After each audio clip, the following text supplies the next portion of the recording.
Olá, meu nome é Givaldo, sou estudante do curso de licenciatura em Filosofia da Universidade Uninter, Universidade Internacional. Esse vídeo faz parte de um trabalho supervisionado de estágio obrigatório exigido pela instituição. Estarei tratando sobre lógica formal com foco imediato no quadrado lógico ou quadro lógico. Obrigado por assistir. Então, pessoal, vamos começar a nossa aula e, para iniciar, vamos falar sobre a nomenclatura de classificação de uma proposição. Aqui está uma lista do que nós vamos estudar durante essa aula. Vamos estudar sobre princípios do raciocínio lógico, inferência, proposição, categoria, quantidade, copla, qualidade, tipo, forma, distribuição, sujeito, predicado, regras das proposições, termo distribuído e, por fim, vamos fazer alguns exercícios de inferências imediatas, ok? Bom, vamos começar aqui com os três princípios do raciocínio lógico. O primeiro é o princípio da identidade, que quer dizer o seguinte: esse princípio da identidade quer dizer o seguinte: todo ser é igual a si próprio. Veja bem, isso parece ser muito óbvio, é claro que é óbvio, mas dentro da lógica há muita confusão. E se nós não soubermos esse princípio na ponta da língua, nós vamos ter muita dificuldade de entender o que é lógica, entendeu? De resolver certos problemas. Vamos dar aqui alguns exemplos. Exemplo: um homem é igual a si mesmo. Um abacate é igual a um abacate. Um jarro é igual a um jarro. Um púlpito é igual a um púlpito. Um teclado é igual a um teclado. Uma caixa de som é igual a uma caixa de som. Então, quando se diz, olha, ali tem uma mesa, quando você olha para aquela mesa e tem uma laranja, você, não, aquilo ali não é uma mesa, aquilo ali é uma laranja. Porque uma mesa é igual a uma mesa. Uma mesa tem pernas, tem uma bancada para a gente pôr algo sobre aquilo e outras coisas. X, se X é falso, aliás, X é igual a X. Y é igual a Y. Não existe aí nenhuma possibilidade de X ser igual a Y, porque Y é uma coisa, X é outra. Da mesma forma, Y é igual a Y. Segundo princípio, princípio de não contradição. O princípio de não contradição determina que proposições contraditórias não podem ser verdadeiras ou falsas ao mesmo tempo. Uma coisa não pode ser e não ser ao mesmo tempo. Uma pessoa não pode falar uma verdade ao mesmo tempo, e essa verdade vem a ser uma falsidade ao mesmo tempo. Uma verdade é verdade em qualquer lugar. Não existe verdade para você, o que é verdade para você pode não ser verdade para mim. Não, verdade ela é universal, só existe uma. Verdade é para todos, ok? Exemplo: se X é falso, Y tem que ser verdadeiro. Ou seja, se uma coisa é falsa, ela é falsa, né? Ela não é verdadeira, ela não pode ser e não ser ao mesmo tempo. O terceiro princípio, o princípio do terceiro excluído. O princípio do terceiro excluído determina que uma proposição ou é verdadeira ou é falsa, sem nenhuma possibilidade de uma terceira opção ou meio termo. Alguém diz, olha, atrás daquela parede tem uma bola. E outra pessoa diz, não, ali tem, atrás daquela parede tem um quadrado, o que tem ali é um quadrado. Vai uma terceira pessoa lá e diz, olha, parabéns para vocês dois. Aqui tem uma coisa que tanto é uma bola quanto é o quadrado. Quando vai olhar, aí não pode. Então é uma bola, metade quadrado, ou metade quadrado e metade bola. Isso aí pode ser qualquer coisa, menos uma bola ou um quadrado. Então, no princípio do terceiro excluído, uma coisa ela é verdadeira ou falsa, não tem nenhuma possibilidade de ser uma terceira coisa. Uma bola é uma bola e um quadrado é um quadrado. Não podem ser, não pode ter uma terceira opção, ter um terceiro termo, ok? Bom, nós vamos falar agora de alguns vocabulários, né? São poucos os vocabulários, mas nós vamos falar dele. Agora, para nós termos uma visão geral do que nós vamos falar. Vamos começar com inferência. Inferência ou ilação é a operação intelectual mediante a qual se afirma a verdade de uma proposição em decorrência de sua ligação com outras proposições já reconhecidas como verdadeiras. Ou seja, a inferência é quando você entra no meio de um argumento, quer seja seu ou de outro, você entra ali para fazer alguma consideração conclusiva, certo? Então você está fazendo uma inferência no meio daquele argumento. Proposição. O que é uma proposição? É uma sentença declarativa com sentido completo e fechado, que pode assumir dois valores mutuamente excludentes, verdadeiro ou falso. Proposição é uma afirmação que tem um verbo, tá? Então vamos ver aqui alguns exemplos. Sócrates é homem. Então, Sócrates é homem é uma sentença declarativa completa e fechada, certo? E tem ainda um verbo aqui, que declara, que mostra que é uma proposição. Então, uma proposição é uma sentença declarativa, ok? 20 mais 20 é igual a 40, olha só. Então, aqui nós temos 20 mais 20 é igual a 40, é uma sentença declarativa. Estou declarando que 20 mais 20 é igual a 40 e é verdade. Todo boi voa. Olha aqui, outra sentença declarativa. Ela é completa e fechada, né? Todo boi voa. Aí você diz, não, mas nenhum boi voa. Mas, logicamente, a proposição está bem construída, porque ela é uma sentença declarativa. A declarativa eu estou declarando, é completa, é fechada, é fechada. Aliás, tudo aquilo que você pode dizer que é falso ou verdadeiro é uma proposição, tá? Toda bola é quadrada, nenhuma bola é quadrada, nenhum boi voa. Mas como ela preenche a exigência de sentença declarativa fechada e completa, e eu posso dizer, eu posso atribuir-lhe um valor lógico, um valor verdadeiro, então é uma proposição. Agora veja bem o que não é proposição. O avião já passou? Eu estou fazendo uma pergunta. Isso aí eu não posso dizer se é verdadeiro ou se é falso. Não é uma sentença, e muito menos não é uma sentença declarativa, e muito menos completa e fechada. Então, que pássaro bonito, uma exclamação, não é isso mesmo? Pássaro bonito, eu estou aqui admirando, né? Uma exclamação. Então, não é também uma proposição, né? Porque eu não posso dizer se é falso ou se é bonito. Que pássaro bonito, eu estou admirando, né? X mais Y menos A é igual a 10. Não posso dizer que é uma proposição, porque você não sabe quem é X, está por descobrir também quem é Y, e muito menos você sabe quem é A, certo? Então, aquilo que você não pode definir, se você não descobre, você não sabe quem é, então, isso também não é uma proposição e muito menos preenche uma sentença declarativa completa e fechada, ok? Bom, há dois tipos de proposições, né? Há dois tipos de proposições, a simples e a composta. Proposição simples. Vamos dar aqui um exemplo. Hoje é domingo, certo? Uma proposição simples. Hoje é domingo. É uma sentença declarativa completa e fechada. Estou afirmando. Hoje é domingo, certo?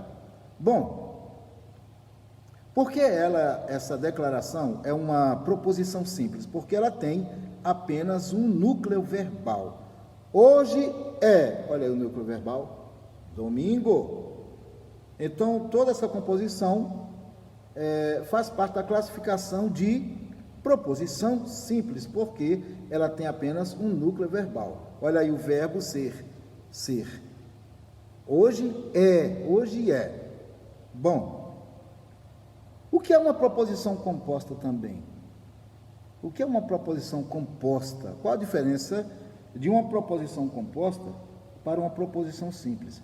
É que a proposição composta, ela é uma proposição que essa proposição ela tem duas ou mais afirmações, duas ou mais sentenças declarativas. Nós temos um exemplo aqui, uma proposição composta. Hoje é domingo e amanhã vai chover, tá vendo? Anteriormente, essa proposição hoje é domingo, era uma proposição simples. Mas como ela, através dessa conjunção, se junta ao amanhã vai chover, ela passa a ser uma proposição composta. Ok? Ela passa a ser uma proposição composta. Por quê? Porque ela tem duas proposições simples. Se tivesse uma terceira, também seria uma composta. Uma quarta, uma quinta, seria ser uma proposição composta, porque ela passa de uma proposição, sendo que uma proposição apenas é uma proposição simples. Ok?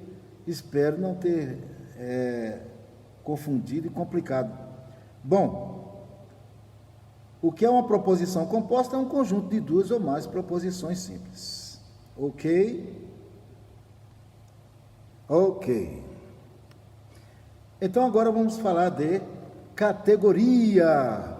Nós vamos tratar muito de categoria aqui no quadro lógico, tá? Quadro das oposições, lógica formal. Categoria, como está escrito, refere-se à classe de objetos ou elementos que afirmam ou negam que tais objetos tenham tais propriedades.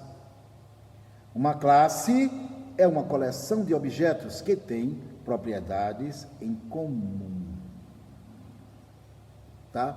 Então, veja bem. Nós temos numa orquestra sinfônica.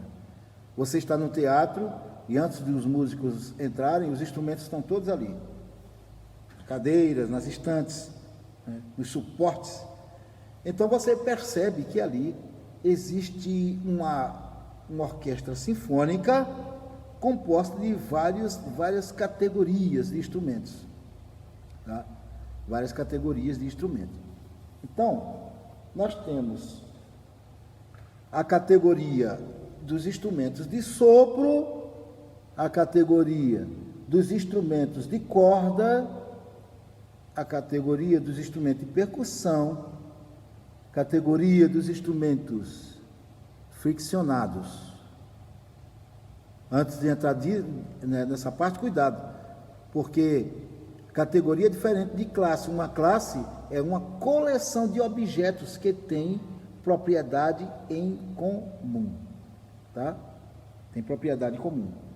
Agora, categoria refere-se à classe de objetos ou elementos que afirmam ou negam que tais objetos tenham tais propriedades. Tem uma pequena diferença, mas vamos adiante.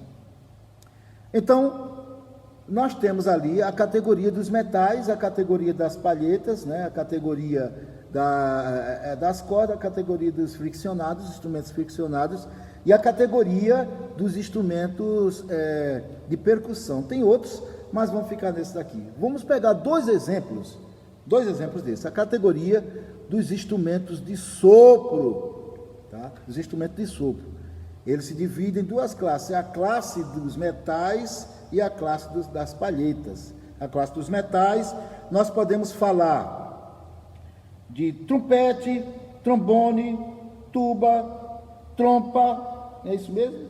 Trompa, flugelhorn e por aí vai, corneta, cornetim. Isso dos metais, são instrumentos de bocal e de metais. Agora, a classe dos instrumentos, dentro dessa categoria de sopro, de instrumento de sopro, tem a classe dos instrumentos de palhetas, que nós podemos dizer que é o oboé, o soprano, o saxofone soprano, o saxofone alto, o clarinete, o saxofone tenor, tem outros, né? Tem outros instrumentos que faz parte dos instrumentos de palhetas, ok? Então, quando você ouvir falar sobre categoria, você vai ver que é uma separação, certo? É um conjunto de material ou objetos, né? ou elementos que afirmam ou negam que tais objetos ou elementos tenham tais propriedades, ok? Vamos adiante. Vamos falar agora sobre quantidade. Quantidade. Preste atenção. A quantidade de uma proposição pode ser universal, que é indicada por todos, todas, nenhum e nenhum. Pode ser universal. A quantidade de uma proposição pode ser uma proposição. A quantidade de uma proposição, universal, de uma proposição universal, ela pode ser indicada pelas palavras todos, todas, nenhum e nenhuma, tá? E quando se fala em quantidade, se fala de números, ok? Então, veja bem, todos fala de números, todas fala de números, nenhum também fala de números, está negando e nenhuma mais falam de números, tá? Quantos pães foram comprados? Todos da padaria. Não, 10, 20, 30, não, foram todos. Agora, quantos pães foram comprados na padaria? Dos 1000? Nenhum. Dos 1000 pães que estavam lá, nenhum foi comprado. Então, quantidade de uma proposição pode ser universal, né? Que fala de todos, todos, nenhum. As quantidades dizem respeito aos elementos que compõem a categoria analisada. Nós falamos de categoria nesse instante. Analisada para o termo sujeito, que são quantificadores. Então, o sujeito é indicado por palavras que quantificam os elementos daquela categoria que integram o conjunto que designa uma parte da proposição, geralmente acompanhada pelas palavras todos, nenhum, nenhuma. Então, veja bem, todos os homens são seres masculinos. Quando eu estou falando de todos, estou falando de essa palavra todos, todas, nenhum, nenhuma, são, portanto, quantificadores, ok? Vamos adiante. Bom, aqui está. Verbo ser. É muito importante, gente, nós entendermos a colocação e o valor do verbo ser, porque a proposição, ela tem o verbo ser como um elemento importantíssimo de sua identidade, ok? Entre o sujeito e o predicado da proposição, sempre se usa o verbo ser para designar qualquer tempo verbal em que se localiza aquele sujeito. É o que se chama de cópula. Esse verbo ser, na lógica, geralmente ele é chamado de cópula. Então, quando você ouvir falar a cópula da proposição, você está ouvindo alguém falando sobre o verbo ser, que faz parte da identidade daquela proposição, tá? Vamos dar aqui um exemplo, olha só, para esclarecer melhor. Todos os astros são celestes. A lua é um astro, logo a lua é celeste, né? Esse silogismo aqui, ele tem, na primeira premissa, que ele tem todos os astros são, verbo ser, tá vendo? O que está à sua esquerda aqui, como já falamos anteriormente, é o sujeito. Tem o quantificador e tem o sujeito. O quantificador está para sujeito, para indicar o sujeito. E ao lado direito do verbo ser, nós temos ali o quê? O predicado. Da mesma forma aqui, ó, essa declaração abaixo aqui, do silogismo. A lua é um astro. Olha aqui, o verbo é, do lado esquerdo, nós temos o sujeito que é lua, e do lado direito nós temos o astro. Logo, a lua é celeste. Esse logo aqui indica uma conclusão, e é uma conclusão, e nessa conclusão também tem uma copla, que é o verbo é. Seu lado esquerdo, a lua, seu lado direito, a palavra celeste, que é o predicado. Ok? Ok, então. Lembrando, gente, que nós falamos dos quantitativos universais, né, antes de falarmos do verbo. Daqui a pouco a gente fala dos quantitativos particulares, ok? Vamos lá. Vamos entrar agora falando de qualidade. Qualidade. A qualidade de uma proposição pode ser afirmativa ou negativa. Ela diz respeito a afirmar ou negar uma classe. E a classe pode ser a classe A, classe E, classe I ou classe O. Nós vamos ver isso daqui a pouco. Basicamente, as proposições categóricas típicas têm a seguinte estrutura. Ela começa com quantificador, que pode ser todos, todas, nenhum. Ok, então. Lembrando, gente, que nós falamos dos quantitativos universais, né, antes de falarmos do verbo. Daqui a pouco a gente fala dos quantitativos particulares, ok? Vamos lá. Vamos entrar agora falando de qualidade. Qualidade. A qualidade de uma proposição pode ser afirmativa ou negativa. Ela diz respeito a afirmar ou negar uma classe. E a classe pode ser a classe A, classe E, classe I ou classe O. Nós vamos ver isso daqui a pouco. Basicamente, as proposições categóricas típicas têm a seguinte estrutura. Ela começa com quantificador, que pode ser todos, todas, nenhum. São quantificador, sujeito, cópula e o predicado. Lembrando que o quantificador são 4. São 2 universais e 2 particulares. Não é isso? Então, os universais são todos ou todas.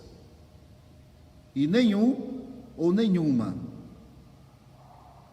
Os particulares são algum é ou algum não é. Alguns são ou alguns não são. Ok? Agora vamos falar de tipos das proposições. Tipos das proposições. O que são tipos das proposições? São representações formulares que substituem as devidas proposições de um silogismo categórico ou de um quadro de oposições, cuja quantidade de letras vai de 3 a 4. Vamos ver aqui esses exemplos aqui já prescritos, né? Digamos que se nós temos aqui uma proposição, todo homem é mortal. Você vai ver que mais tarde, certas resoluções da lógica, todo homem é mortal, apesar de que é uma proposição pequena, mas ela vai se tornar muito grande devido à rapidez que nós temos que solucionar alguns problemas lógicos. Entendeu? Então, ele pode ser substituído por todo S é P. Todo S é P. Olha aí como diminuiu. Todo homem é mortal, foi reduzido para todo S é P. Mas, de alguma forma, esse todo S é P, ele também ainda continua grande. Há muitos problemas lógicos que nós teremos que resolver, que, mesmo sendo reduzido todo homem é mortal para todo SEP, ele vai mostrar que é muito grande. Então, ele é reduzido para uma letra, olha, o tipo A. Tipo A. Então, ao invés de dizer todo homem é mortal ou todo SEP, simplesmente a gente vai falar aqui, ó, A, ou seja, tipo A. Isso também se estende para os outros exemplos aqui, ó. Nenhum homem é mortal, que pode ser reduzido para nenhum SEP e que pode ser reduzido para o tipo E. Da mesma forma, algum homem é mortal, que pode ser reduzido para algum SEP e também reduzido para o tipo I. Algum homem não é mortal, que também pode ser reduzido para algum S não EP ou para o tipo O. Tá? Os tipos substituem as proposições economicamente. Agora vamos falar das formas de proposições categóricas. Lembrando, gente, que a nossa aula tem o título de lógica formal, ou seja, quadrado lógico, ok?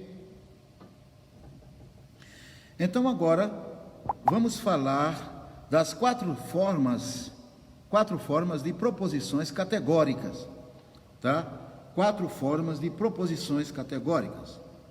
Nós temos aqui 4 exemplos. A primeira, todos os humanos são honestos. A segunda, nenhum humano é honesto. A terceira, alguns humanos são honestos. E a quarta, alguns humanos não são honestos. Bem, a primeira proposição, todos os humanos são honestos, é universal afirmativa. É uma relação que inclui todos os objetos e afirma isso com a propriedade que lhes pertence. Veja bem, nós estamos poupando de certas explicações aqui porque, por enquanto, é teoria, mas quando nós chegarmos a resolver os problemas no quadrado lógico, então você vai ver que é bem mais fácil de aprender lá. Mas para aprender lá, nós temos que falar essas teorias que estão aqui. Bom, todos quer dizer, ali, ó, todos os humanos são honestos. Todos quer dizer que não há sequer um elemento fora do grupo dos humanos e que são pertencentes à propriedade que foi conferida, isto é, a honestidade. Não existe nada fora. Todos os humanos são honestos. A proposição nos informa que a classe humana, a classe dos humanos, está contida dentro da classe dos honestos. Veja aqui no canto inferior direito, nós temos aqui todo SEP, que está retratado pelo gráfico de Euler, né? Nós vemos aqui, ó, bem pequenininho aqui, o conjunto S e bem maior ao redor dele o conjunto P. Então, o conjunto S está dentro do conjunto P. Tá? Isso significa que tudo que está contido dentro desse conjunto S está contido dentro do conjunto P. Digamos que o conjunto P é uma panela. E dentro dessa panela existe um copo cheio de uvas. Me diga uma coisa, esse copo cheio de uva está dentro da panela? Está. Então, se eu disser assim para alguém perguntando, onde estão as uvas? Aí eu digo, ó, está dentro da panela. Ela vai lá, abre a panela e vê que as uvas estão dentro de um copo que está dentro da panela. Então, todos os humanos são honestos. Dentro daquele copo está cheio de honestos. Então, o conjunto P é contido por todos os honestos. Se você olhar agora o conjunto honesto, fora do copo, mas dentro da panela, está cheio de quê? Está cheio de beterrabas. Então, dentro do conjunto S do copo não existe nenhuma beterraba, mas dentro da panela existem muitas uvas. Então, isso significa que dentro do conjunto S dentro do conjunto P tem todos os humanos. Mas dentro do conjunto P tem todos os humanos que está dentro do conjunto S. Ok? O conjunto P é o conjunto dos honestos. Então, tudo que está dentro da panela, dentro desse conjunto P, é honesto. Muito embora nem tudo que esteja dentro do conjunto P está dentro do conjunto S, ou seja, nem tudo que é honesto, certo, é humano, dentro dessa visão lógica aqui, ok? Vamos dar continuidade. A segunda proposição é universal negativa. Qual é a proposição? Vamos ver aqui. Nenhum humano é honesto. Nenhum humano é honesto. Ela é universal e negativa. Por quê? Porque ela é universal? Porque nenhum está falando de todos, certo? Nenhum daqueles dos todos, de todos, é. Nenhum deles é. E por que é negativa? Porque está negando. Nenhum. Enquanto que era todos são, essa está dizendo que nenhum é. Por isso que ela é negativa. Ela nega que os humanos sejam honestos. Nenhum elemento do conjunto de humanos faz parte do conjunto de honestos. Há uma completa disjunção, ou seja, uma separação entre o conjunto dos humanos e de honestos. Veja aqui o exemplo de Euler, no gráfico de Euler. Aqui nós temos a panela de um lado e o copo de outro. Então, tudo que está dentro de S aqui não faz parte daquilo que está dentro de P, certo? Voltando ao caso da uva. Aqui nós temos um copo, o copo S, cheio de uva. E a panela está lá, está cheia de beterraba, então nada faz parte de nada. O conjunto P é um conjunto isolado que não tem nada a ver com S, e o conjunto S, idem. É um conjunto isolado que não tem nada a ver com P. Ok? Então, humanos para um lado, honestos para o outro. A terceira proposição é a particular afirmativa, que é essa daqui, ó. Alguns humanos são honestos. Alguns humanos. Ela é particular afirmativa. Ela estabelece que alguns elementos de uma classe são humanos e alguns outros elementos são honestos. Eles têm eles têm alguma propriedade compartilhada, em comum. Portanto, existe uma interseção entre os dois conjuntos de elementos. Alguns S são P's, e como está aqui, algum S é P, ou seja, algum S é P. Se você olhar aqui nos dois conjuntos aqui embaixo, né, o gráfico de Euler, você vai ver que os dois conjuntos têm uma parte aí, bem no meio aí, que se encontra. Então, o conjunto dos homens é aqui o conjunto S, e o conjunto dos honestos é o conjunto P. Tá? Então, o que quer dizer essa interseção? Essa parte vazia, onde está escrito S, está ali, ó, ali só tem humanos. Mas quando ele adentra uma certa área aqui do conjunto P, que faz essa interseção aqui no meio, ele está dizendo o seguinte, que alguns humanos aqui do conjunto S, eles são honestos, porque o conjunto P é um conjunto repleto de pessoas honestas. Mas só alguns do conjunto S que são honestos. E quais são eles? Esses que estão aqui emendados na interseção, aqui emendado com o conjunto P. Ok? Agora vamos aqui para a quarta proposição. Qual é a quarta proposição? Essa aqui, ó. Quarta. Alguns humanos não são honestos. Alguns humanos não são honestos. Bom, a quarta proposição diz o seguinte: alguns humanos não são honestos.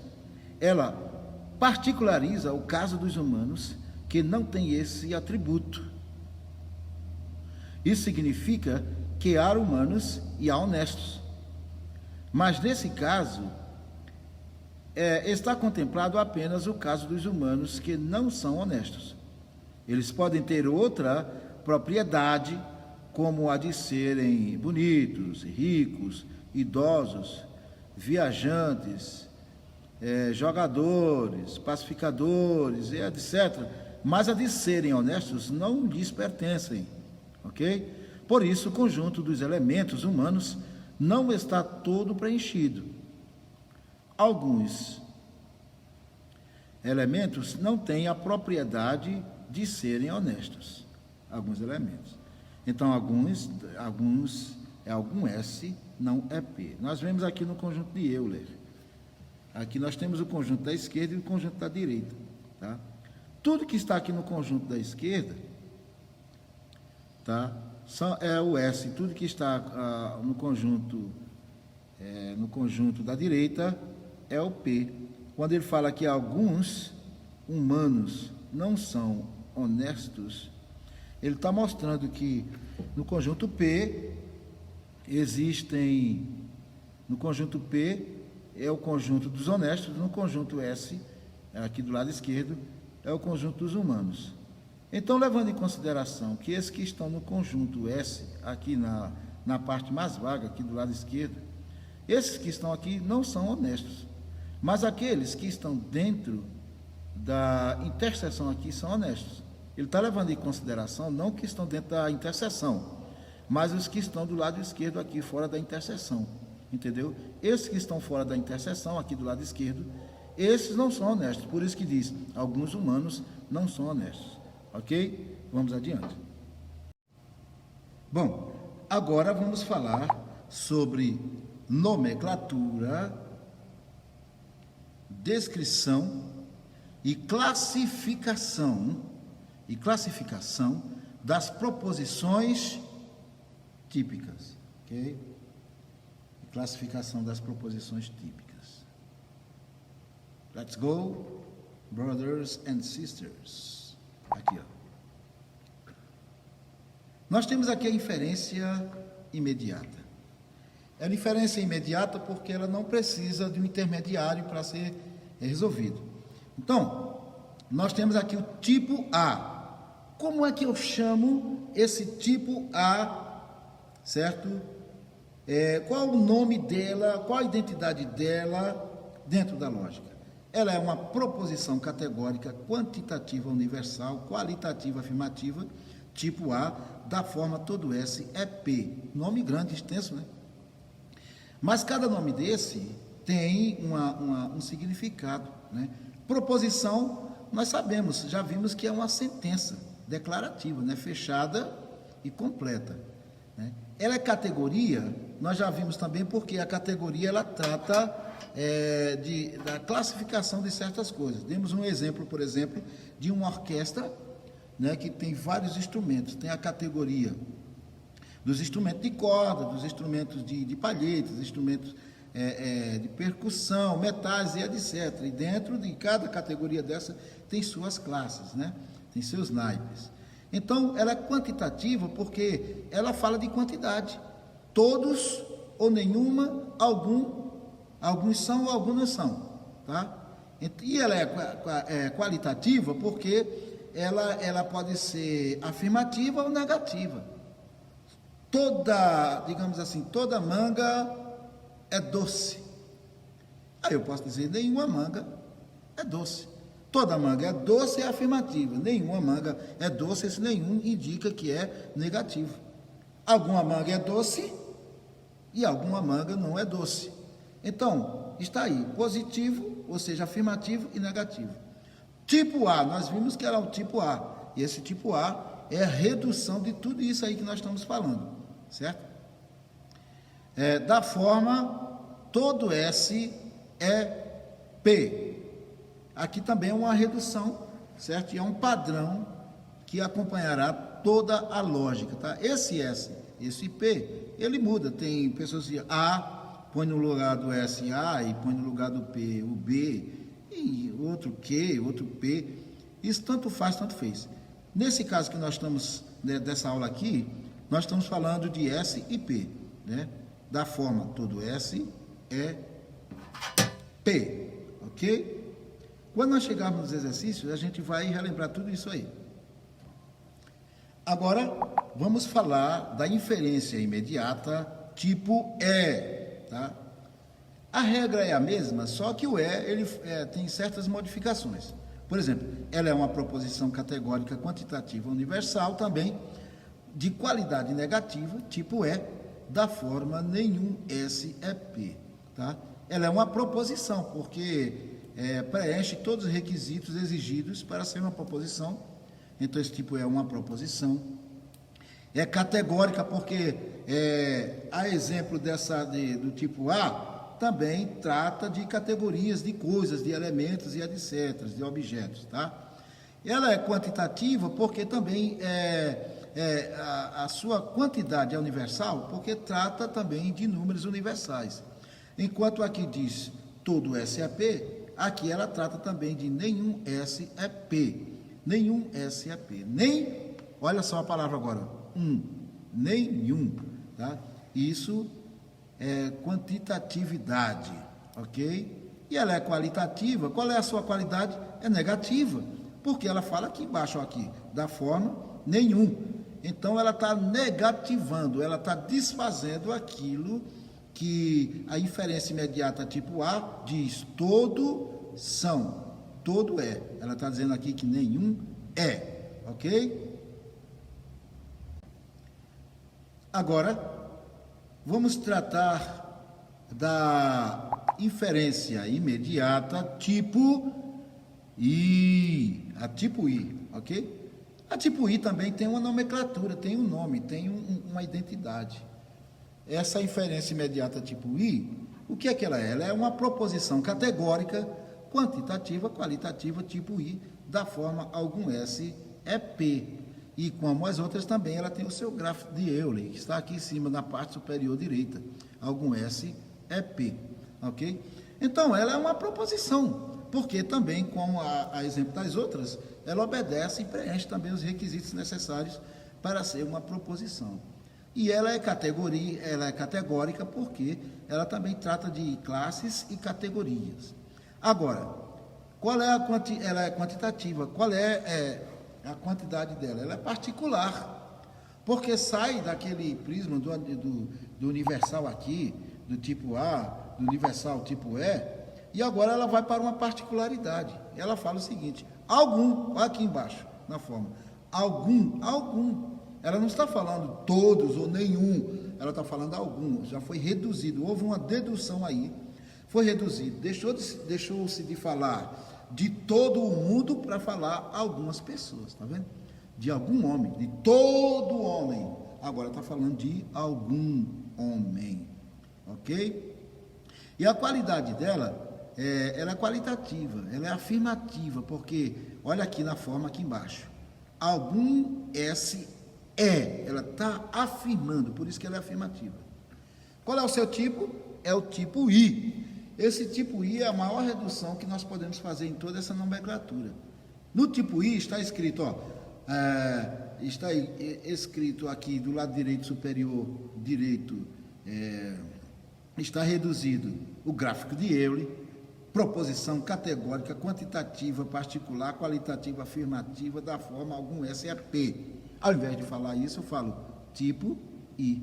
Olha que coisa bacana. Então, fica aí, vamos passar para outra. Agora falemos da inferência imediata tipo O, tá? Também tem o mesmo nome. Veja bem que só muda o sobrenome deles, mas o nome é o mesmo. É proposição, categórica, quantitativa, qualitativa, tipo, da forma tal. Ok? Então, o O é uma inferência imediata. A inferência imediata que é uma proposição, né? É uma proposição porque ela é uma sentença declarativa, certo? É uma sentença declarativa, ela é completa, certo? Ela é completa e também ela preenche todos os requisitos, né? Todos os requisitos de uma proposição, certo? Né? De uma proposição, portanto, também é fechada. Então, veja bem, é uma proposição, porque ela, como já falamos, ela preenche todos os requisitos, ela é categórica porque trata de categorias, de objetos, elementos e coisas, ela é quantitativa, mas nessa sua quantidade é particular, porque ela sai daquela universalidade, todos são, nenhum é, veja bem aqui embaixo, para a forma, algum S não é. Todos os homens são bons. Aí ela vai lá embaixo, na sua contradição, diz o seguinte: algum homem não é bom. Ou seja, algum S não é P. Qualitativa, a sua qualidade ela é negativa, porque aqui, olha, a palavra não. Nenhum e não está negando, tá? É por isso que ela é negativa. Tipo O, da forma algum S não é P. Ok? Então, pessoal, vamos falar agora das regras das proposições, tá? Das proposições.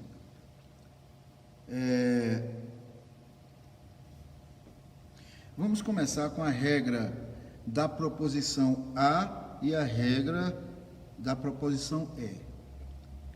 A regra entre as duas diz o seguinte: primeiramente, elas são contrárias, a proposição A e a proposição E.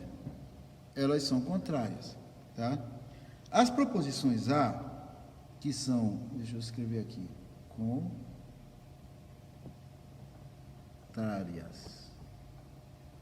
contrárias. As proposições A e E não podem ser verdadeiras ao mesmo tempo. Elas não podem ser verdadeiras ao mesmo tempo, tá? Porque elas são contrárias. Uma contradiz a outra.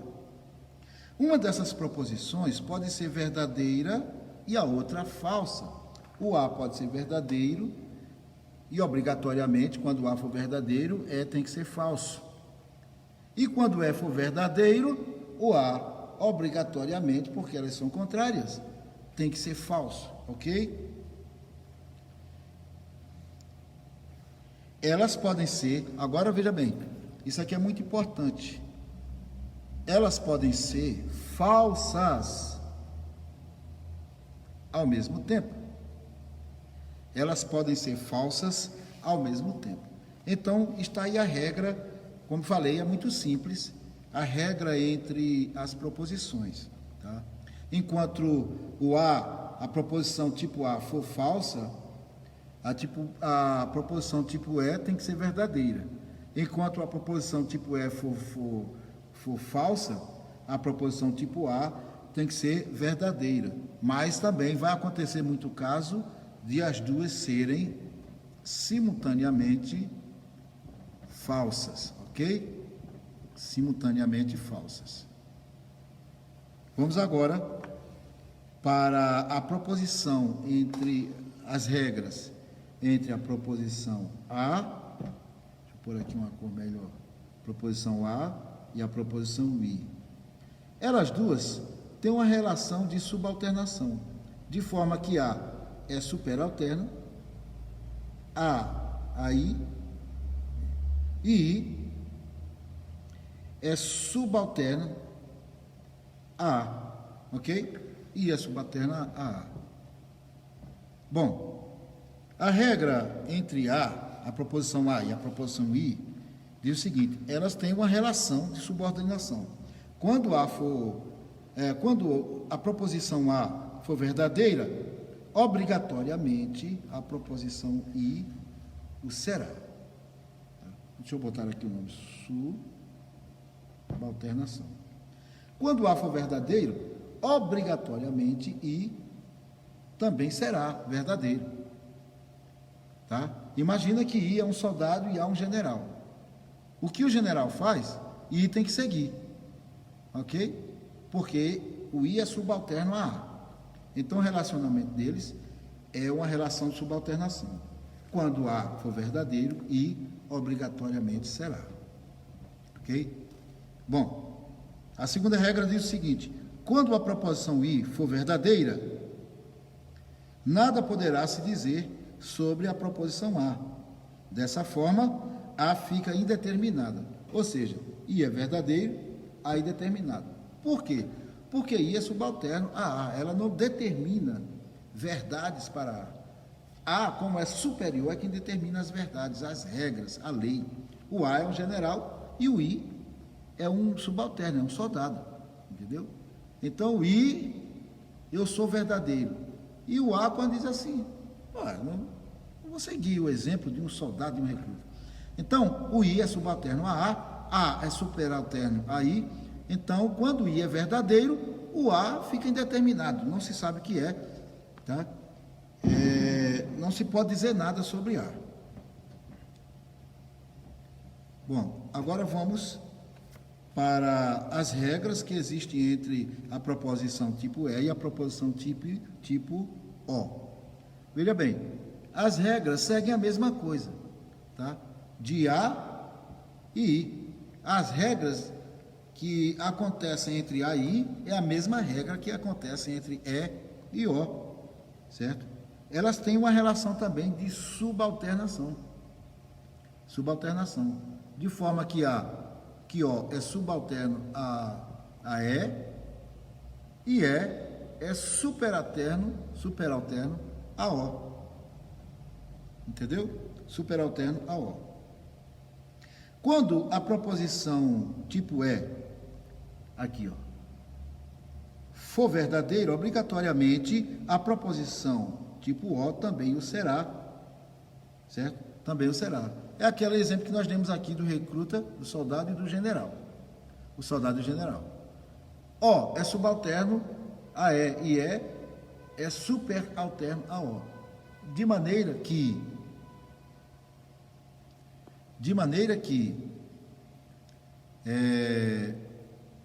o general, tem um pessoal que buzinou aqui fora e atrapalhou. De maneira que o general que é superior a O.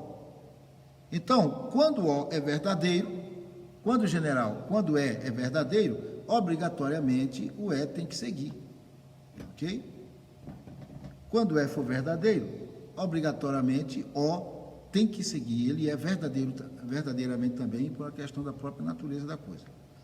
Então, mas quando o O for verdadeiro, olha aí, quando o O for verdadeiro,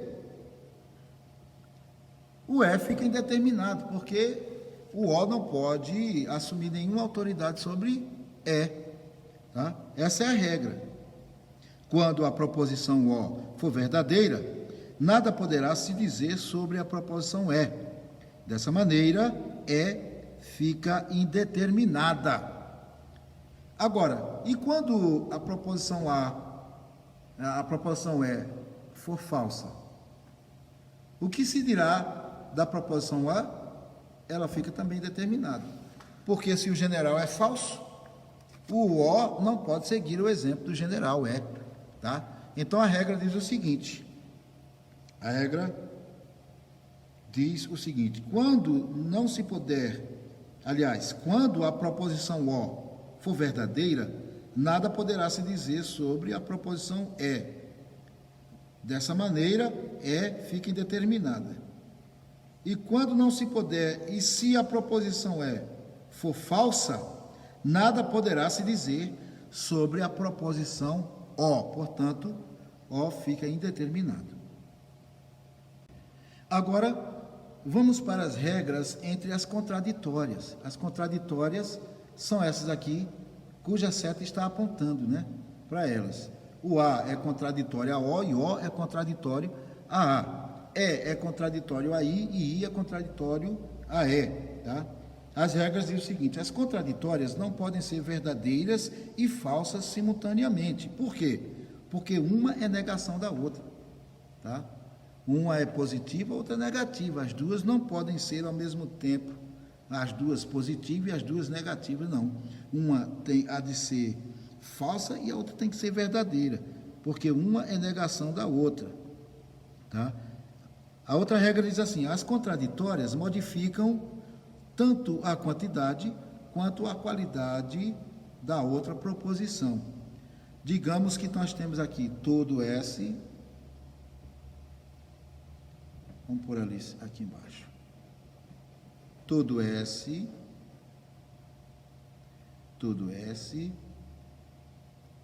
é P. Bom, todo S é P. Todo S é P. Aqui, ó, o A. Todo S é P. E o O diz, algum S não é P. Então, por que é que o O, que a contraditória, elas negam tanto a quantidade quanto a qualidade uma da outra? Porque enquanto o A diz todo, o O diz algum. Todo, O, a proposição diz algum. ok? Algum. Então, aqui está a quantidade. Quantidade.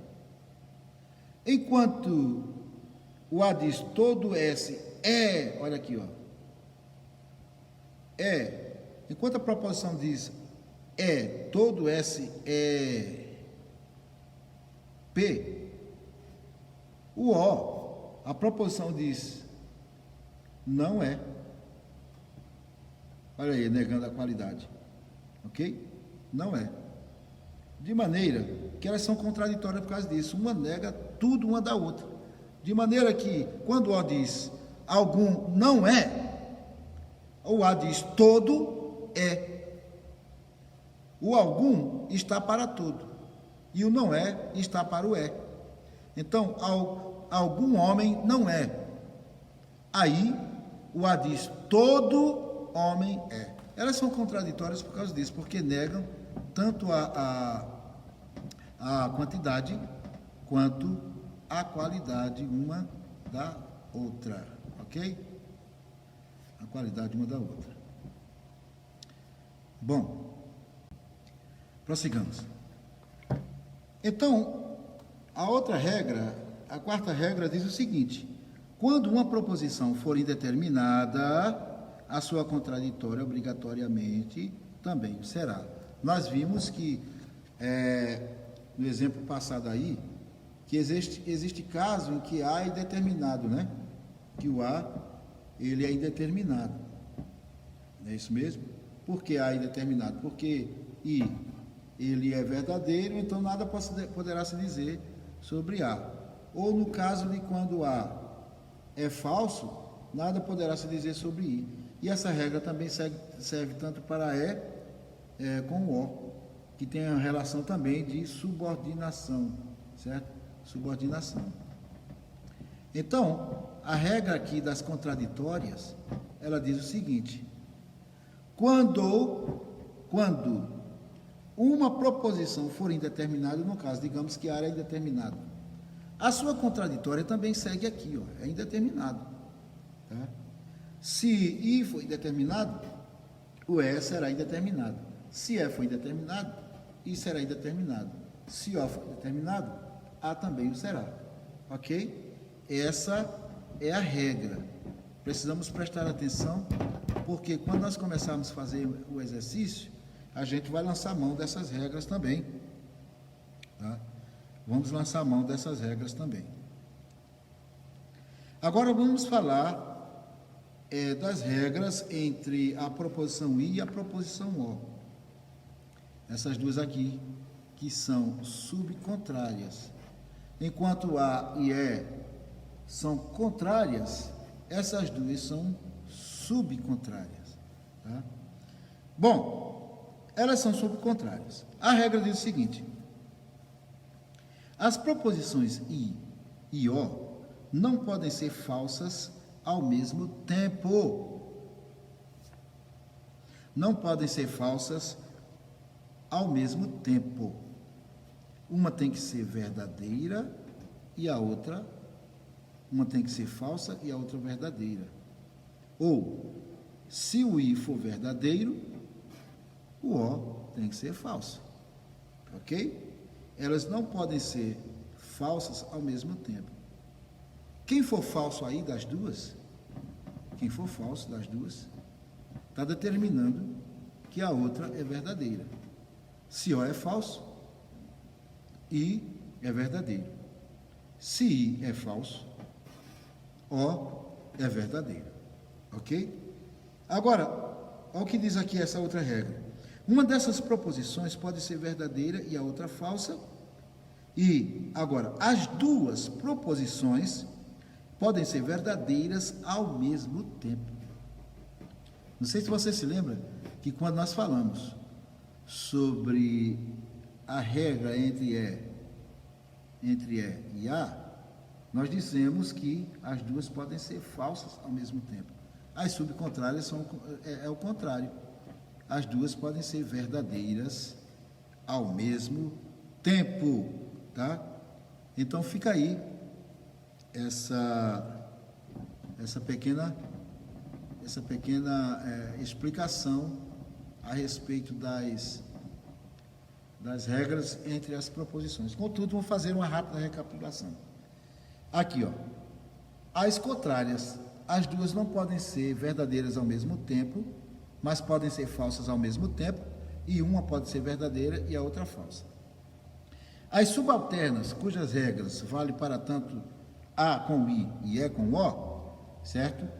Diz o seguinte: quando A for verdadeiro ou é verdadeiro, I tem que ser, né? Vamos falar sobre A e I, já que as duas são exemplos para E e O.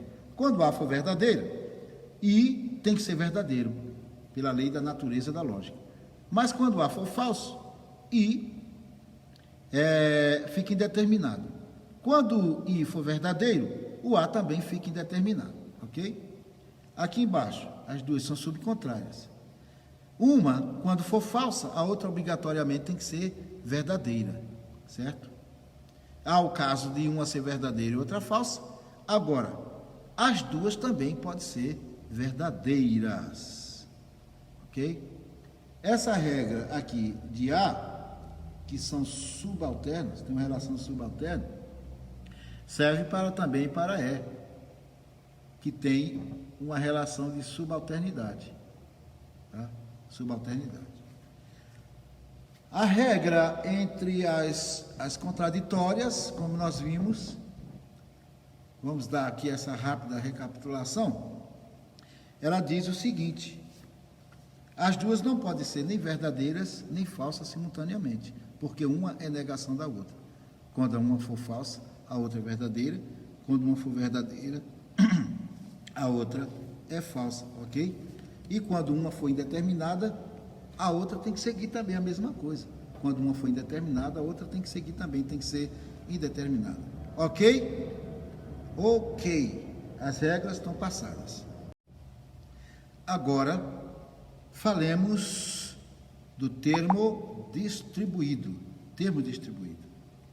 Bom, vamos ver. Todo atleta é estrangeiro. Todo atleta, nós sabemos que atleta é o sujeito, estrangeiro, que está ligado pela cópula é o predicado, entendeu? A regra diz o seguinte: universal diz que todo atleta é estrangeiro, é uma proposição universal afirmativa, tipo A, da forma todo S é P. Veja bem que o sujeito atleta, todo atleta é estrangeiro, está distribuído para estrangeiro, está dentro do conjunto estrangeiro. Afirma-se todo atleta, sem exceção, todo, a completude, certo? Sendo que é a cópula. Diz o seguinte: todo atleta é estrangeiro. Se você olhar aqui no gráfico de Euler, o conjunto A está dentro do conjunto E. E o conjunto A é o conjunto dos atletas. Tudo que está dentro do conjunto A está dentro do conjunto E. Então, todo atleta é estrangeiro. Agora, se eu lhe faço a pergunta retórica, é claro. Estrangeiro, todos estrangeiros estão dentro do conjunto A? Não. Então, significa que todo atleta é estrangeiro, certo? Mas nenhum estrangeiro é atleta. Entendeu? Isso significa que o termo sujeito, ele está totalmente distribuído para dentro do conjunto E, para o predicado.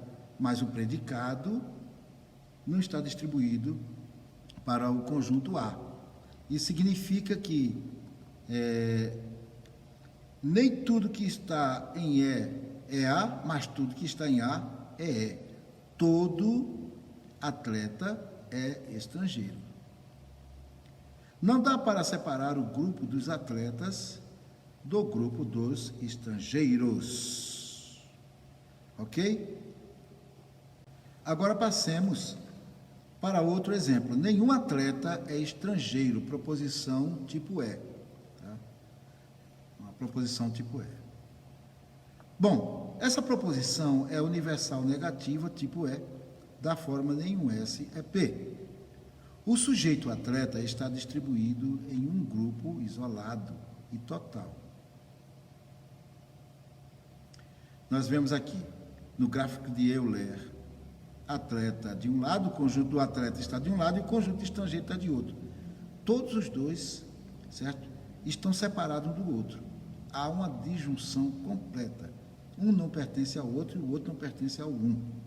O predicado estrangeiro está totalmente distribuído em outro grupo isolado, o grupo da classe dos estrangeiros.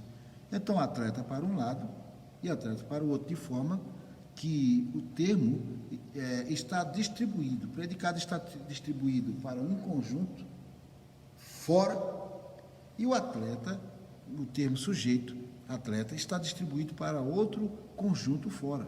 Os dois grupos não têm nada a ver um com o outro, ok? Um não tem nada a ver com o outro. Não há nenhum atleta estrangeiro e também não há nenhum estrangeiro atleta. Está totalmente separado. Os termos aí estão distribuídos, em particular, cada um para o seu grupo. Não tem nenhuma junção aí. Bom, agora vamos para o termo particular. Alguns atletas são estrangeiros. Termos distribuídos. No caso, na proposição particular, alguns atletas são estrangeiros. Particular, essa proposição é uma proposição particular afirmativa, tipo I, da forma algum S é P. Prestemos atenção no seguinte. Nesse caso, nem o sujeito, que é alguns atletas, nem o predicado estrangeiro estão distribuídos, pois a proposição particular afirmativa limita a classe dos atletas. Veja bem que nessa interseção que existe aqui, existem fragmentos tanto de um como do outro. Então, parte de atleta é estrangeiro e parte de estrangeiro é atleta. Então, nenhum dos dois conjuntos são tem completamente o termo distribuído, certo? Alguns atletas são estrangeiros. Alguns atletas são estrangeiros. Nem todo estrangeiro é completamente atleta e nem todo atleta é completamente estrangeiro.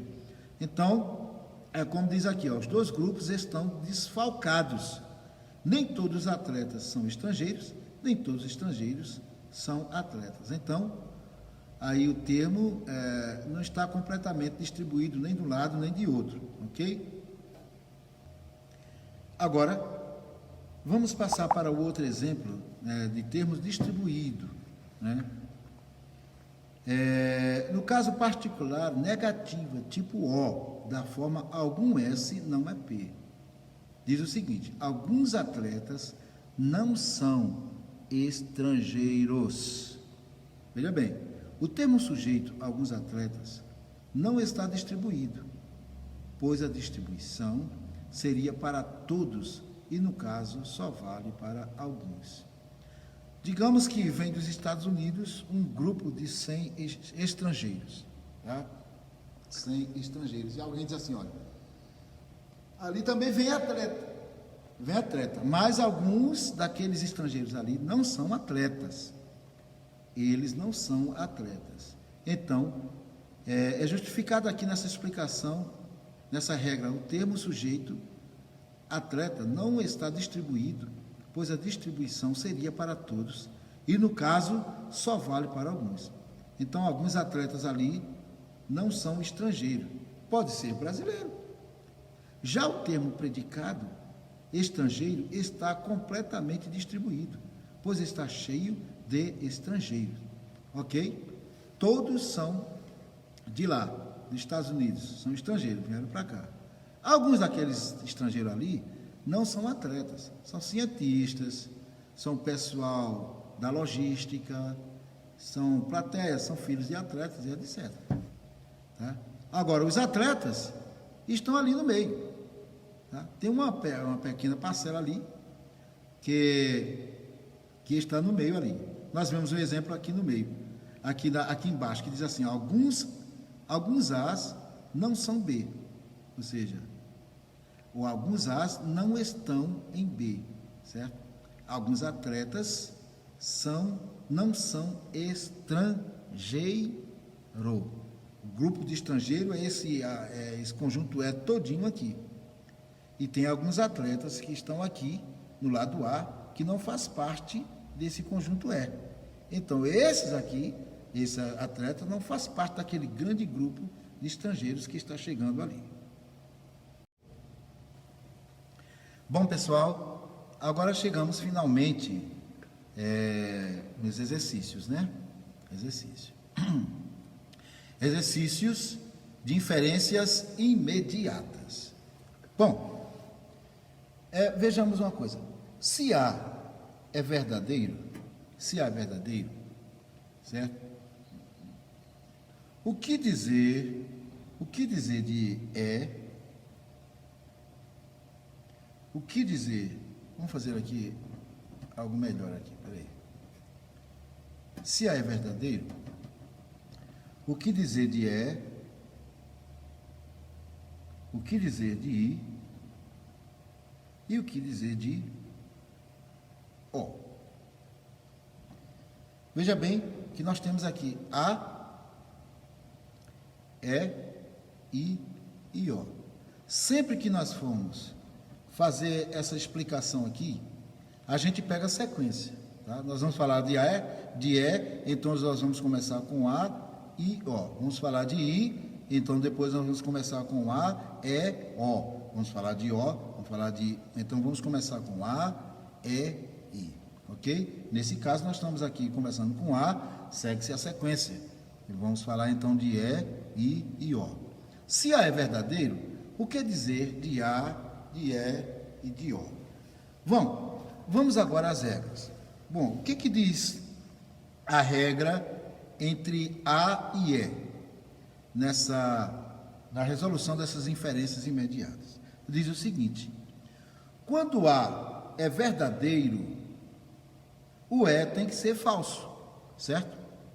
Quando A é verdadeiro, o I segue o exemplo de A.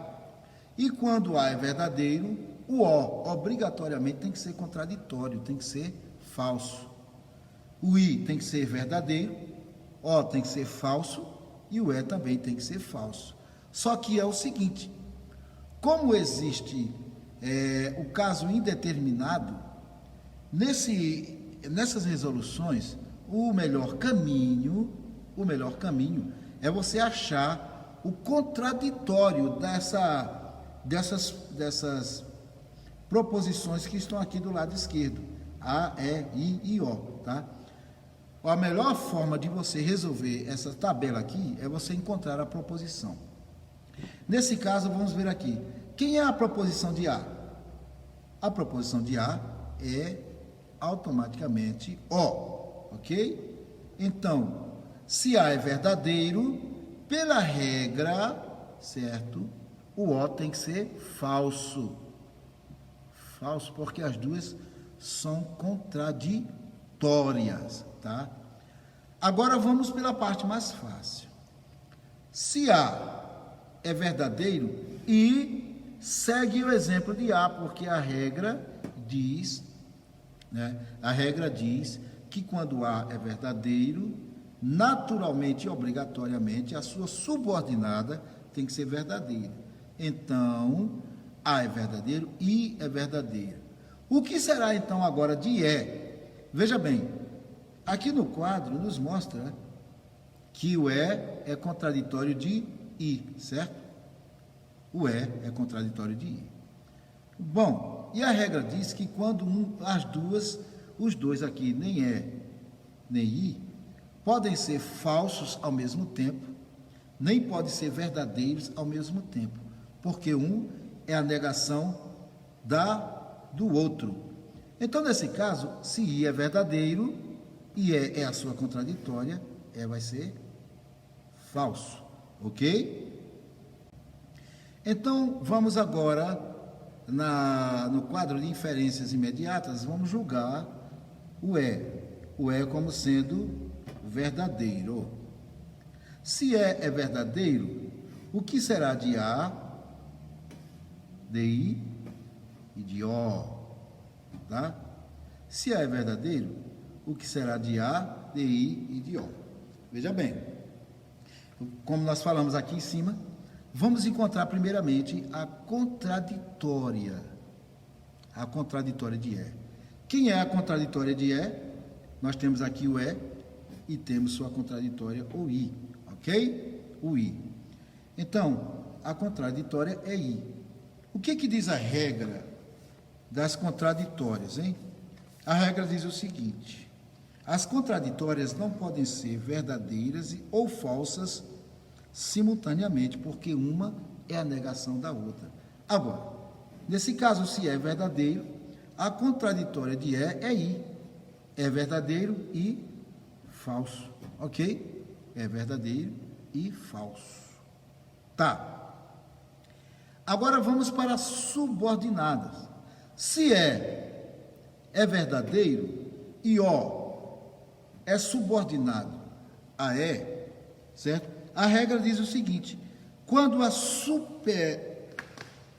é verdadeiro, o O automaticamente também tem que ser verdadeiro, tá? Quando é verdadeiro, olha aqui, ó, quando a proposição E for verdadeira, obrigatoriamente a proposição O também o será, ok? Então, nesse caso, O é verdadeiro, O também o será, verdadeiro. Agora, vamos para a contraditória de O, tá? Vamos para a contraditória de O, que é A. O que diz a regra sobre as contraditórias? As contraditórias não podem ser verdadeiras ou falsas ao mesmo tempo. Uma tem que ser falsa e a outra tem que ser verdadeira. Então, se nesse caso, se é verdadeira, tá? É verdadeiro, quem é a contraditória de é o I, tá? É I. Então, I aqui já é verdadeiro e I está falso, tá? E nesse caso, se O é verdadeiro, A também tem que ser falso, tá? Agora, veja bem, está certo isso daí? Está certo isso daí?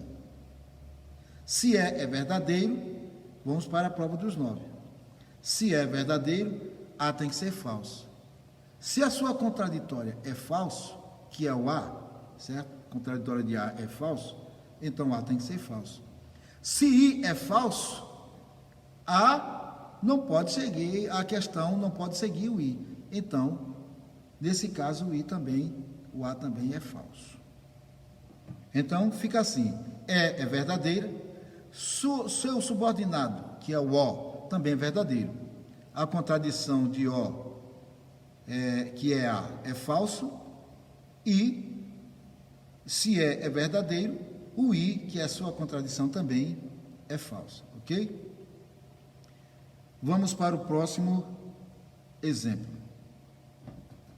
Se I é verdadeiro, o que dizer de A, de E de O? Se I é verdadeiro, o que dizer de A, de E de O? Bom, vamos achar a contraditória de I. A contraditória de I é E. Se I é verdadeiro, a sua contraditória tem que ser falso, ok? Tem que ser falso. Agora, preste bem atenção agora. A regra entre O e E diz o seguinte: quando é falso, o O fica indeterminado, ok? O O fica indeterminado. E a regra das contraditórias diz o seguinte: quando uma proposição for indeterminada, a sua contraditória imediatamente também o é, tá? A sua contraditória, quando uma proposição for indeterminada, a sua contraditória obrigatoriamente também o será. Então, nesse caso, o I é indeterminado, automaticamente a sua contraditória, que é A, também o será. Ok? Agora aqui no caso de O, se O é verdadeiro, né? O que nós podemos dizer de E, aliás, de A, de E e de I. Se A é verdadeiro, se O é verdadeiro, o que podemos dizer de A, de E e de I? Bom, vamos para a contraditória de O. O sendo verdadeiro, a sua contraditória, que é A, é falso. Agora vamos para a superalterna, né? A subalterna O é subalterna de E a superalterna de O é a letra E. A regra diz o seguinte: quando a subordinada, no caso aqui é O, for verdadeiro, a sua superalterna, no caso aqui é I, ela é indeterminada, tá? Ela é indeterminada. E se é indeterminado, diz a regra o seguinte: quando uma proposição for indeterminada, a sua contraditória também o será. E quem é a contraditória de é I. Então, ela I aqui é indeterminada. Ok? Então, aqui está o quadro de inferências imediatas julgadas pelo valor verdadeiro. Agora, vamos fazer, julgar a tabela das inferências imediatas, certo? Do tipo A, E, I e O. Vamos julgar pelo valor falso, tá?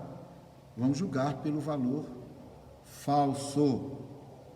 Bom, se A é falso, o que dizer de E, de I e de O? Se A é falso, o que dizer de E, I e de O? Vamos lá. Vamos à contraditória. Qual é a contraditória de A? É O. Se A é falso, O é verdadeiro. Ok? É a mesma coisa, só que a gente vai fazer ao contrário agora. Se A é falso, a sua contraditória imediata é verdadeira. Agora vamos julgar a superalterna de O. Quem é a superalterna de O? É E. Ok? É. Se é verdadeiro, se O é verdadeiro, a regra diz o seguinte: quando a subordinada é verdadeira, a sua superalterna, ela é indeterminada, nada pode se dizer sobre ela, entendeu? É porque o O não assume nenhuma autoridade sobre a sua superalterna, pois o O é subalterno. Então a regra diz que tem que ser indeterminado, tá? Se é indeterminado, a regra das contraditórias diz o seguinte: que quando uma proposição ela é indeterminada, segue-se que a sua contraditória também o será. Então aqui está. Qual é a contraditória de é I. Se é indeterminado, I também o será. Ok? Vamos adiante. Agora, se é falso, o que será de A, de I e de O? Se é falso, o que será de A, de I e de O? Vamos seguir aquela mesma regra que a gente está seguindo. Vamos buscar e procurar primeiramente a sua contraditória, né? A sua contraditória. Quem é a contraditória de é I. Bom, se é falso, I tem que ser verdadeiro. Entendeu? Porque a regra diz o seguinte: entre essas duas aqui, ou entre as duas aqui, contraditória, elas não podem ser falsas ao mesmo tempo e também não podem ser verdadeiras ao mesmo tempo, porque uma é negação da outra. Um diz uma coisa, a outra diz que não é. Então, se é verdadeiro, se é falso, você há de convir que I é verdadeiro, ok? I é verdadeiro, porque I é a contraditória de E. Bom, vamos julgar agora a superalterna de I. A superalterna de I. Se I é verdadeiro, o que diz a regra? O I, ele é subalterno a A, certo? Quando A é verdadeiro, I, que é subalterno, tem que seguir o exemplo. Mas quando I é verdadeiro, A não segue o exemplo. A é indeterminado. Né? Nada pode se dizer sobre A. Então, A é indeterminado. O I subalterno é verdadeiro. Então, A, nesse caso, que é seu superalterno, nada pode se dizer sobre ele, então é indeterminado. Então, a regra da contradição, vamos julgar o O agora. Se é falso, nada pode se dizer também, como segunda regra, sobre O, certo? Vamos tirar a prova dos 9? A regra das contraditórias diz o seguinte: quando uma proposição for verdadeira, for indeterminada, quando uma proposição, seja ela qual for indeterminada, a sua contraditória também o será. Olha aqui, O, indeterminado. Ok? Vamos julgar agora o I, a proposição I. Bom, se I é falso, o que dizer de A, hein?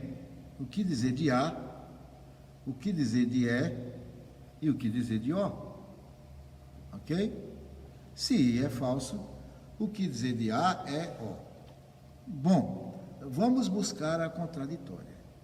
I, uma vez sendo falso, veja bem, quem é a contraditória de I? É E, ok? Se I é falso, é verdadeiro. Ok? Se I é falso, naturalmente é verdadeiro. Então aqui passa a ser verdadeiro. Tá? Agora, se você for julgar o A, você vai ter uma certa dificuldade para entender. Então, vamos julgar primeiro a subordinada de E. O que fala? Você tem que notar que o relacionamento entre E e O é um relacionamento de subalternação, de maneira que E é superalterna e O é subalterna. E a regra diz o seguinte: quando a proposição E for verdadeira, obrigatoriamente a proposição O também o será. Então, E é verdadeiro, O é verdadeiro, meu filho. Está aí. O é verdadeiro. Agora, olha como ficou falso. Ficou fácil. Se O é verdadeiro, a sua contraditória não pode ser verdadeira também, porque a regra diz que as duas nem podem ser falsas ao mesmo tempo, nem verdadeiras ao mesmo tempo. Então, se O é verdadeiro, a sua contraditória tem que ser falsa. E quem é a contraditória de O? O A. Então, A é falso. Então, entendeu? Agora vamos julgar a proposição O. Se O é falso, hein? Se O é falso, hein? O que dizer de A? Olha só. O que dizer de E? E o que dizer de O, hein? Entendeu? Vamos lá. O que dizer de A, de E e de O? Vamos procurar a contraditória de A, de O, que digo. O que dizer de O? Qual é a contraditória de O? É o A. Então, o que diz a regra? Quando, entre as contraditórias, as duas proposições não podem ser verdadeiras ao mesmo tempo. Ao mesmo tempo. As duas proposições não podem ser falsas ao mesmo tempo. Falsas ao mesmo tempo. Porque uma é a negação da outra. Quando uma for falsa, a outra automaticamente, verdadeiramente, imediatamente, naturalmente, logicamente, se uma é falsa, a outra é verdadeira. Se uma é verdadeira, a outra é falsa. Nesse caso, o O é falso e a sua contradição, que é A, tem que ser verdadeira.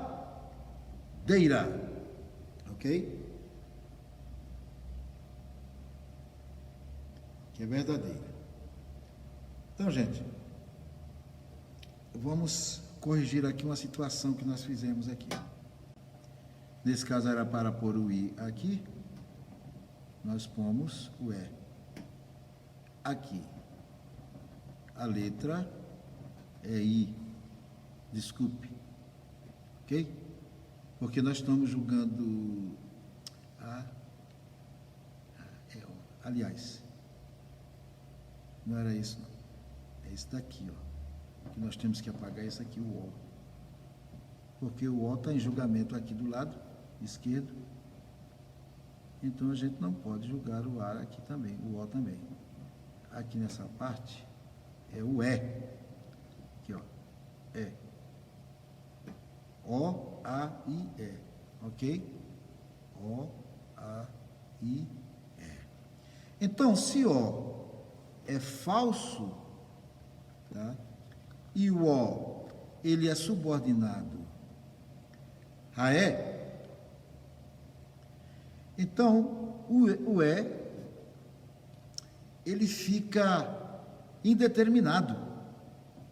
Aliás, se O é falso, o que dizer de E? Veja bem, o A, nesse caso aqui, ele é verdadeiro.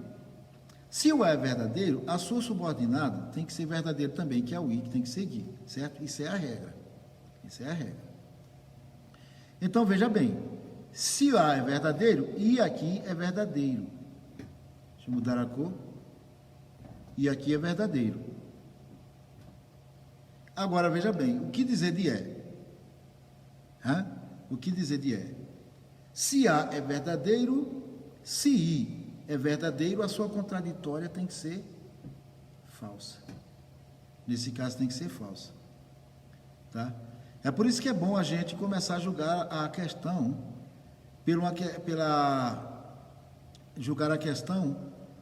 primeiramente pela contraditória, depois a gente vai para a sua subordinada, tá? Para a sua subordinada. Porque aqui eu poderia dizer, se O é falso, olha aqui, ó, se eu fosse julgar o O aqui diretamente com o O é falso. Então, nesse caso, o E ficaria verdadeiro? Não se sabe. Ficaria indeterminado? Não se sabe. Então, a gente começando pela sua, o O é falso e o A, uma vez sendo a sua contraditória, passa a ser verdadeira. E existe a regra seguinte: quando a superalterna, no caso aqui o A, é verdadeiro, a sua subalterna, que é, no caso aqui, é o I, também tem que ser verdadeiro. Tá? O I tem que ser verdadeiro. Agora, veja bem, o que diz a regra entre as contraditórias? Quando uma for falsa, a sua contraditória, quando uma proposição for falsa, a sua contraditória é verdadeira. Ou quando uma proposição for verdadeira, a sua contraditória é falsa. Aqui está. I é verdadeiro e o E é falso. Ok? Obrigado, gente, por essa atenção dispensada, tá? E obrigado por tudo. E então, obrigado por assistir esse vídeo. Espero que tenha colaborado, espero que tenha esclarecido alguns pontos, algumas dúvidas.